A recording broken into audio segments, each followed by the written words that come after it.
Welcome to the Advanced RPO podcast, Advancing Talent Acquisition. Our guest today is Tony Panaiia. Welcome, Tony. Will you tell us a little bit about your background? Sure. Thanks for having me here today. It's exciting to be on the podcast. Again, my name is Tony Panaiia. I'm the Director of Recruitment for a large regional hospitality company based in Pittsburgh, Pennsylvania, servicing the East Coast and across 14 states. Been here for 19 years, all in talent acquisition, starting to support one of our restaurant brands, and then moving over in subsequent years to manage not only restaurant brands, but also our contract dining brand, which does contract dining services for higher education corporate facilities, and now managing all TA for the organization. I also do a little bit of our corporate office recruitment as well as executive recruitment. And again, excited to be here. Nice. Thank you. Well, I'm excited to talk through our topic today. Our topic today is talent acquisition metrics that matter in 2025. This is an interesting one because I think as technology continues to evolve, metrics evolve as well. And I think people have and companies have different opinions on what metrics really matter when it comes to recruiting. So the first question I just wanted to ask you is, what do you think are the most common TA metrics that leaders use today? Just kind of a baseline, the basics. Sure. There are so many. And I love that you said there's, different ways to look at it, because a lot of people use what's in their ATS as kind of their base metrics. And while we've taken that approach, there's a lot of other things that we look at outside of our ATS. But the real basic ones that come to mind, probably for anyone in recruiting, is days to fill, right? And how you define days to fill, how you define that for your recruiter, how you define that for your hiring manager. Is that open role to butt in seat, or, is that open to acceptance? If that person doesn't start, do you restart it? So days to fill for us is important. Probably secondly is candidate flow. We really look at candidate flow from a lot of different perspectives, not just the amount, but also where we're getting it from. Why are we releasing the amount that we're releasing? Why are we hiring the folks that we're hiring? So candidate flow through our ATS and the different statuses in our ATS are very important. When we talk about kind of working with third parties, we look at a lot of the cost of candidate clicks and the overall cost of bringing someone on board, whether that be hourly or salary. We look at the conversion rates from applied to hired, which is really important to us. It helps us understand if we're attracting the right target or if we're fishing when the fish are biting, which we like to say. Days in onboarding is really important for us too, not so much a TA metric. Kind of we hand that over to the HR department, or we hand that over to the hiring manager. We want to know how long they're in onboarding. And typically that's either offer to start, or if you have an onboarding, trigger onboarding to start date. Time to view is important for us when we look at our TA members, our recruiters. Time to view that candidate, how quickly they're being viewed, if they're being wasted. And then a little bit further down the line, we do use a lot of turnover numbers in our industry, specifically being in hospitality. So probably not a direct TA metric, but definitely one that we partner with our HRBPs on. I think that if you have a real crystal ball into turnover, you're probably looking at 90-day turnover, maybe 30-day turnover, how quick they're turning over. Is that a TA issue? If it's a quick turnover, they turning over 120 days, 6 months, whatever it may be. Is that then a hiring manager or site issue? So we do use a lot of turnover. It gets tricky there. Where does it sit once the person's already been hired? I think it's also interesting when you are looking at the initial metrics, the time to fill. You said kind of where you start. Where's that starting point? Because every organization has a different starting point. So you can't really compare it apples to apples. I think also the hiring managers' schedule a lot of times is going to be different within an organization. When you're working with different hiring managers, their availability, how quickly they move candidates through the process is going to have an overall impact on you and your team's ability to fill the job. How do you guys factor that? Yeah, those are all great points, because you're right, depending on even the level of the role.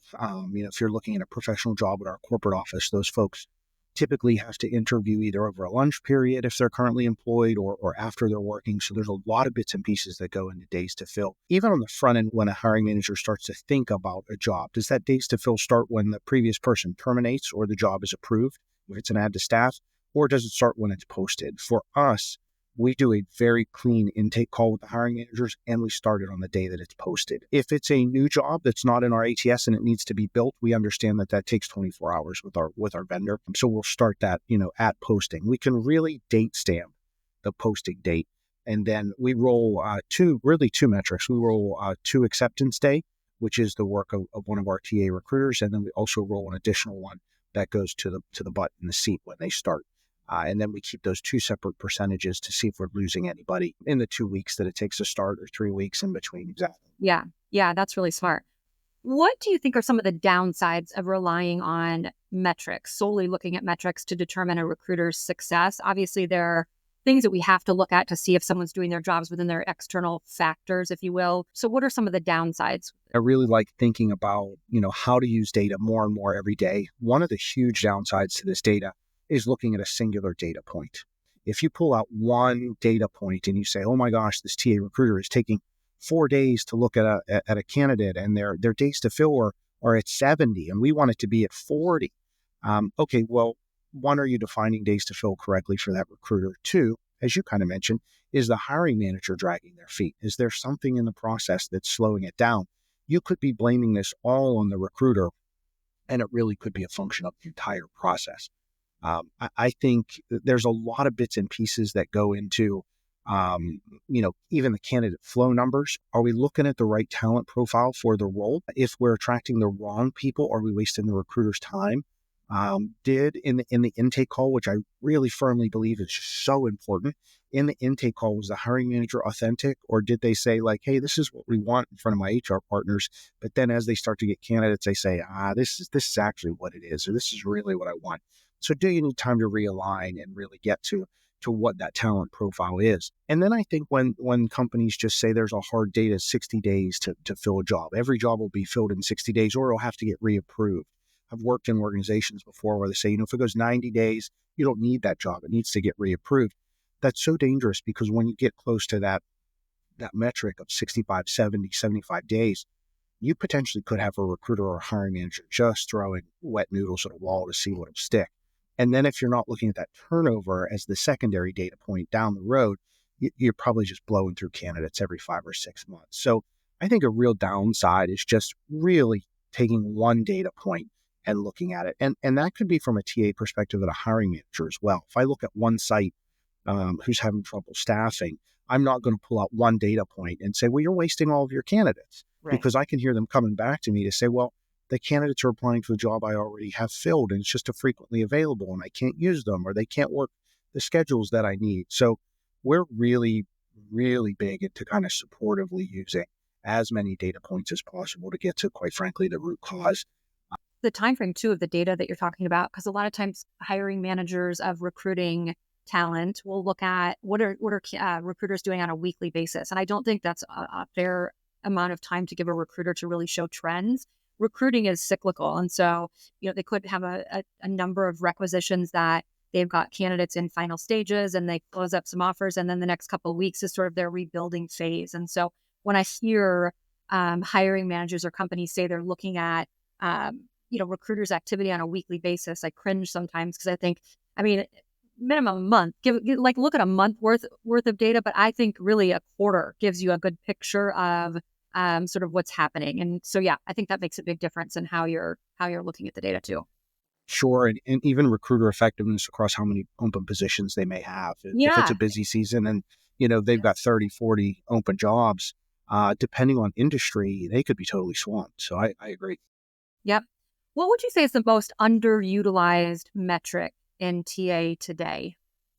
I think one of the data points that has really popped up for us is, and I've mentioned it's candidate conversion rate. For us, we were very focused on my time in the hospitality industry, candidate flow. Just send me more candidates. And I think we get caught into that because our roles they're very defined. They're very easy. The public understands what a restaurant does. So instead of us looking at exactly why we are or not converting candidates, we're just looking at more flow. So I think a really underutilized metric is for TA professionals is to look at what that conversion rate is. If you're hiring professionals, you're hiring an accountant, a finance person, even an HR person, that's going to be relatively easy to do. Those folks are going to be easily screened out, easily a good fit. But if you're looking for a more retail position, hospitality position, call center position, you're going to get candidates that are probably a little out of your talent profile that are probably still qualified for the role. So we'll spend a lot of time with our hiring managers saying, what is the specific reason that, you're releasing X% of your candidates at your site? Is it that we've got jobs posted that you don't need? Is it the time of year? Is it March and all of your people are kids coming out of school applying for summer jobs? Or is it fall when you're not seeing any of those kids apply because they're all going back to school? And so we really like to kind of dig in and look at conversion rates, so much so that we put out a scorecard monthly for our operators that include conversion rate for their location. It's a careful scorecard that it isn't weighted monetarily, but it is a key metric that they look at. Because we wouldn't want to manipulate that, right? As a GM of a location, I could just hire a bunch of people and make my conversion rate perfect. But we do want them to take a look at it and see what it's all about.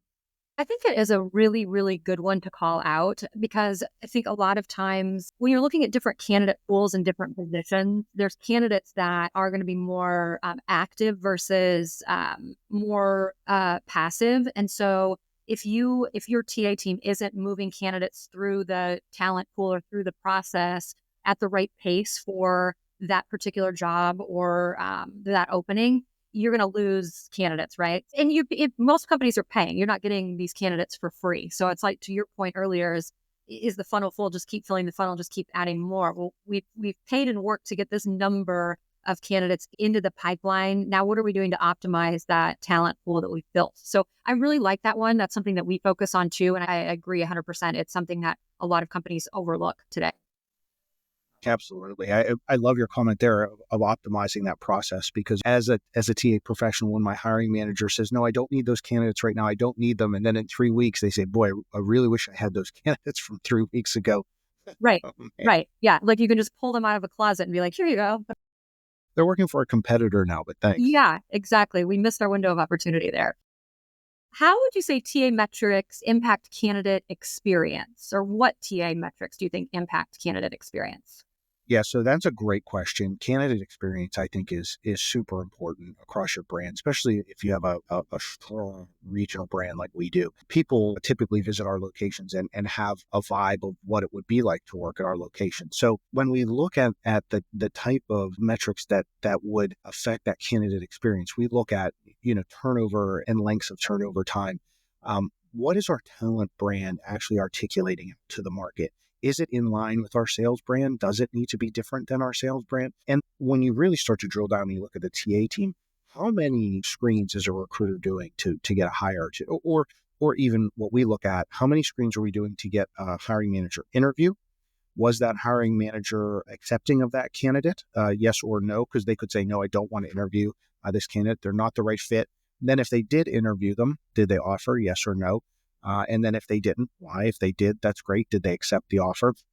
So a lot of bits and pieces around the candidate experience specific to TA, around the amount of people that you're screening, the amount of people that are getting through the process. Not so much with regards to speed for the process for us, but just the candidates that are getting through. Because if your hiring manager isn't getting the candidates that they want to interview, their feedback and their perspective is going to be, I don't have any interviews. TA is not doing anything for me. So making sure that our screens are tight, that our guidance is tight around selection. I think all of those are important around candidate experience.